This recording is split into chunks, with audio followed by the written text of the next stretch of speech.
Hey, Whammy. This video is, I guess, is entertaining for myself. As you see the title, this whole LPVO thing is kind of hilarious. But I'm glad it happened, and I'll explain to you why in just a moment. So all over the internet, we've been hearing this whole LPVOs aren't good anymore type of rhetoric, right? Bad shot to the left.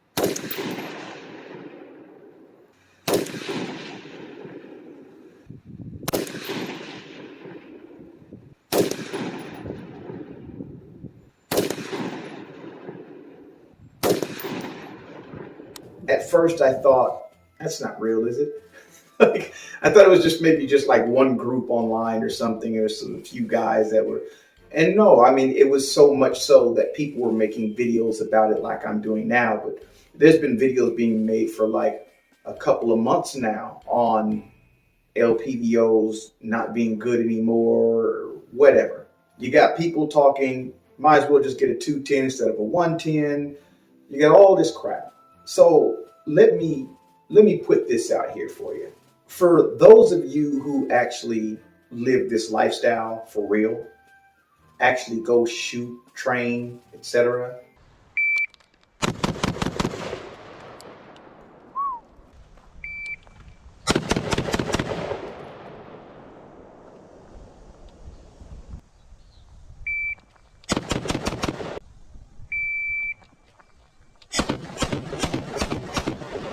Maybe even have some combat experience or whatever.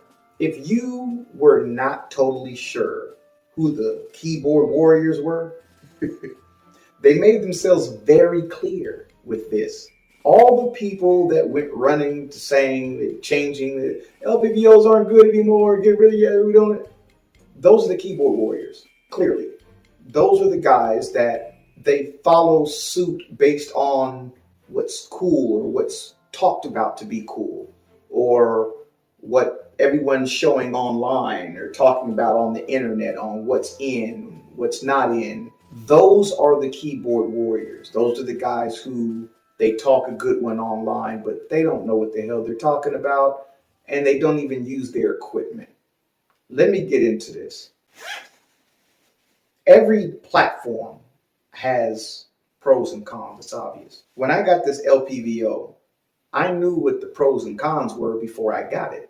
Now, if you just went out and got an LPVO and you thought it was the greatest thing there was, then you're not, what are you doing? Who are you? I don't know who you people are. You have to know that there's going to be pros and cons to things. Now, what I wanted in an LPVO is that one power, that had to be good. Let me break down the one power. One power needs to be as close as possible, but if it's slightly off, that is not a big deal. What you need to know, or what you need to have going on, is when you actually look through your LPVO, that you keep both eyes open, and as you do that and you scan, are your eyes playing tricks on you?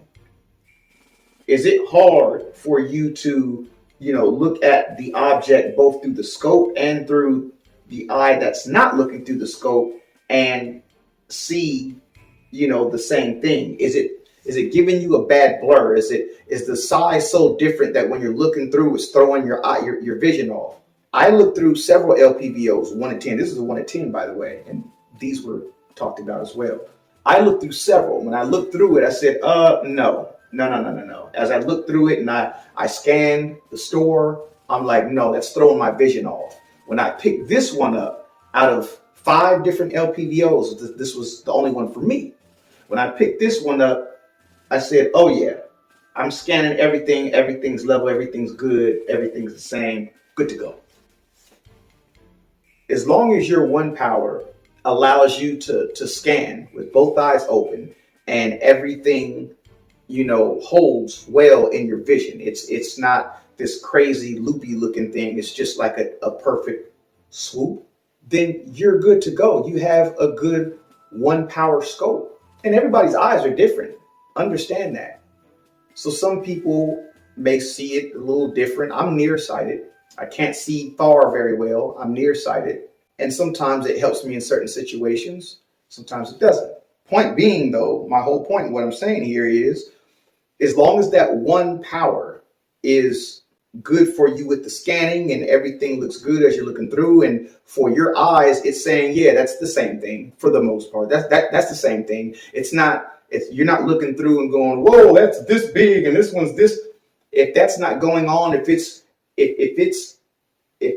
lined up perfect, or if it's just slightly off, but your eyes don't really recognize it really like that, and as you're going by, it's like, not really. Maybe there's a difference here, just a tad, but I can't really tell. That means your eyes can pick everything up together as a solid visual, as one solid view, and it's not distorted. That's what you want in the one power. All right, let's move on. Once you can get past that point, because people are going, get yourself a 210. No, stupid. Like, who? That's not why I got the LPVO. I didn't get the one LPVO because of the high end only. If that was the case, I wouldn't have gotten an LPVO. Hello. Like, I'm a hunter. Okay. So, I'm someone who if I know what magnification is about. Okay. I've got a 6-25 scope on one of my hunting rifles. I've got a 3-10 on one of my hunting rifles. You know what I mean? A 4-16. The point in this wasn't only the high end. The point in this was 1X. I can look through, have a reticle, and a red dot if and when I need it. It's bright enough, right, that it helps. I can't look into the bright sky on a sunny day and it helped me, but I don't need it to in that aspect because my crosshairs are perfectly bright in that. The red dot helps me when the sun starts going down and it starts to get darker a little bit. Crosshairs might start getting a little dark. Bing, you got a red dot. Now you're good to go. See, this is what I'm saying. It's like you guys don't understand the purpose of the LPVO and you're just jumping off ship. And that doesn't make any sense. Let's go to the higher end. Okay. So you got a good 1X, great. No, a 2X isn't what you want because you want a 1X. That's not the whole point, but it's a lot of the point of getting the LPVO, a huge point. But the higher end, for instance, if you have a 1-10 like this or a 1-8 even, one of the things that people are missing here, using a 1-10, when you use 10 power, the scenario isn't, people are weird. The scenario isn't going to be you're running and gunning and then you're going to throw it to 10 and keep on running and gunning at 600 yards. Like, what? Where are you at? What are you imagining here? Like, even overseas, that's not exactly how that works. Like, you're going to find cover first and foremost. And once you do that, if it's a situation where you need to shoot far, this 1-10, this 10 works perfect. But you can't leave it the way it is here. Once you crank it over there to the 10, 8-10, at this point, you now need to start adjusting this because you're looking much further out. And so you have to focus for that much further distance. Having this all the way in, this is to focus on the right here. That's what that's for. Focusing on the right here, really close, very clear crosshairs. Everything's perfectly right here. The more you kick this out, the less clear the crosshairs are going to be. It doesn't really get really noticeable until you really get kicked out. But the less visual your reticle is going to be, but the clearer the object's going to be far out. And so all you're going to do is when you're at 10, you're going to find that balance. You're going to kick that out and you're going to find your balance. Where is your balance at? Right? Is it right there? Okay, there we go. I can see the reticle. I can see my target at 500 yards. Good to go. But you got to kick that out so that you can focus on the distance. This being all the way in, you're not going to be able to see. So for my eyes, glasses or without glasses, that needs to be kicked up when you're looking way out, when it's up at the 8 and the 10. Now, without doing that, 8-10 sucks on this.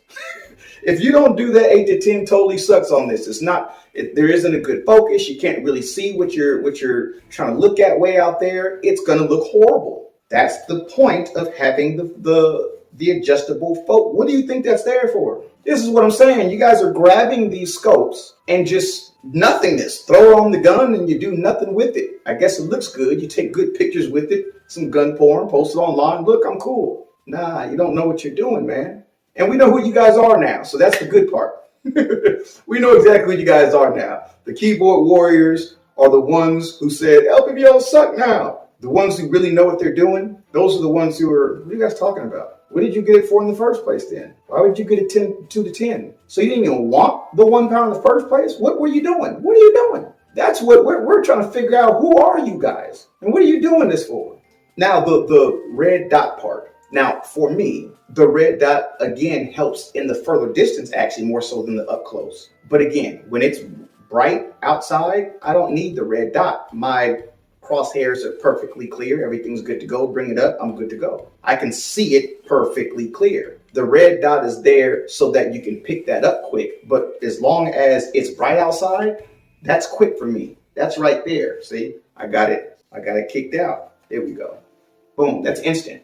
And it's not even super bright in here, like at all. But once it starts getting a little darker, you kick that light on and you go to work. You go to town. You do what you need to do. One of the weaker points of LPVOs right now is definitely the battery life. Like if you just leave it on nonstop in 24 hours, when you come back to it, like the highest level is 11 on here. If I leave it on 24 hours, come back right now, 24 hours later, this will be about half as bright while being on 11. Like it'll be almost dead.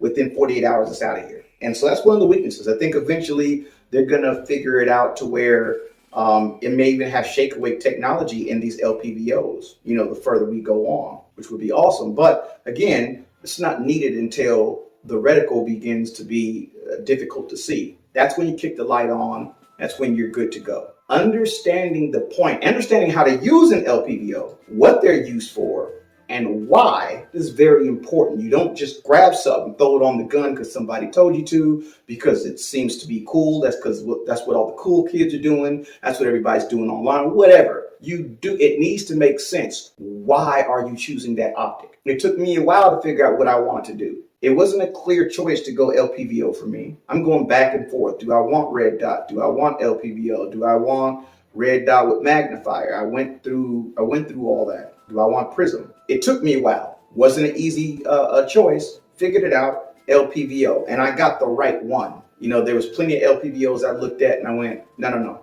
that wouldn't work for me. So I got the one that works for me. And this is if you don't know, if you want to know, this is a Sig Tango 1 to 10 by 28. This thing works perfect for me. It's exactly what I wanted when I bought it. It's still what I want, regardless of what people are saying online. Okay, know how to use an LPVO, what it's for, what its pros and its cons are, its weaknesses, its strengths, and then make the decision. They're not no longer any good and stuff like whatever you guys are talking about. For those of us who really do this, it never went out of style.